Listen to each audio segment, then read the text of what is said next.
സ്ത്രീക്ക് ഒരിക്കലും ഒരു ഇങ്ങനത്തെ കാര്യങ്ങൾ കള്ളം പറയാൻ പറ്റത്തില്ല. അല്ലെങ്കിൽ അവർ തമ്മിൽ വേറെ എന്തെങ്കിലും വിഷയം ഉണ്ടായിരിക്കണം.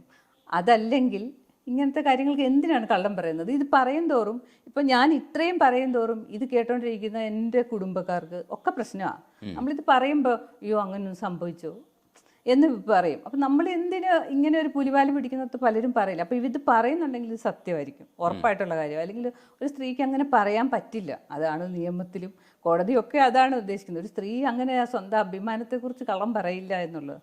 അപ്പോൾ ഇതിപ്പോൾ അങ്ങനെയൊക്കെ പറയുന്നുണ്ട്. പക്ഷെ എനിക്ക് തോന്നുന്നല്ല, എനിക്ക് ഉറപ്പുണ്ട് ഇത് പറയാൻ ഉള്ള ഒരു ധൈര്യം വന്നിട്ടുണ്ട്. പക്ഷേ എൻ്റെ ഒരു അത് ഉൾപ്പെടെ അതിനോടൊപ്പം തന്നെ മറ്റുള്ള വിഷയങ്ങളിലേക്കും ഒന്ന് കോൺസെൻട്രേറ്റ് ചെയ്യണം.